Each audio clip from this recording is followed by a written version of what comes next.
explaining the War of 1812.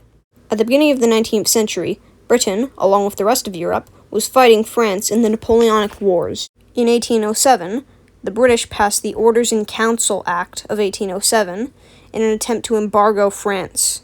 This would make it so that all neutral ships from neutral nations would have to go through British authorities first.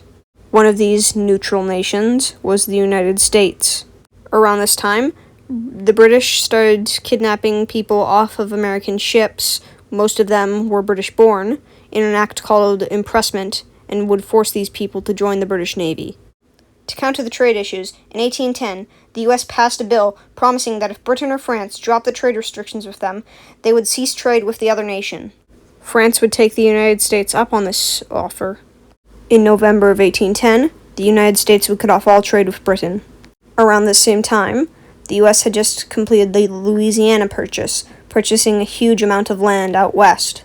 They also wished to expand into the disputed territories in between. In the Northwest Territory, the British were supporting native resistance against American expansion.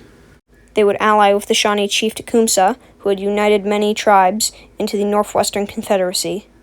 This would push people in the U.S. government to want war against Britain. The United States would then declare war in June of 1812. The United States would quickly push into British North America, today known as Canada. This would then be stopped by the British and the Northwestern Confederacy. The British would then cross into the United States and take Detroit. The United States would counter this, and, in 1813, they would defeat the British at the Battle of Lake Erie. This would allow the U.S. to take back Detroit, and, at the Battle of the Thames, they would fight the Northwestern Confederacy, and Chief Tecumseh would be killed. While the blockade on the U.S. was going on, the British would stop many slave ships, and thousands of slaves would be freed. They would also give freedom to the slaves who crossed the border into Canada, and most of those would go on to fight in the British Army against America. In 1814, back in Europe, Napoleon was defeated and exiled.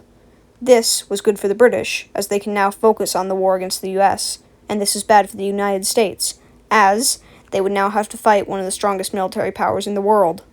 British troops would land in Chesapeake Bay, take Washington, D.C., and, quite infamously, burn the White House to the ground. The British would then begin to fund the Red Stick Creek against the U.S. in the Creek War. However, in 1814, the Creeks were defeated by Andrew Jackson. The British would successfully invade Maine, but the United States would stop an advance on New York and an attack on Baltimore. The British would withdraw from the Northeast and would plan to attack New Orleans.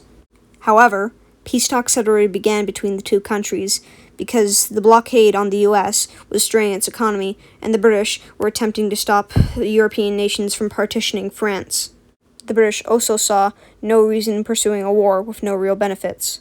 The war would come to an end on December 24th, 1814, with the signing of the Treaty of Ghent. Some British troops, however, not knowing that the war had ended, attacked New Orleans. This attack, however, would be pushed back by American troops led by Andrew Jackson. This would give the United States a sense of national pride, even though they had gotten nothing out of the war. In conclusion, the War of 1812 was a 2-year-long war, and to this day, who won the war is still not known. Some people think the U.S. won, some people think Britain won, some people think that it was a draw. I personally was taught that Britain won, and that is what I believe. You can believe what you want. This war would also put to rest the idea of a native border nation between the U.S. and Canada. Thank you for watching this video on the War of 1812.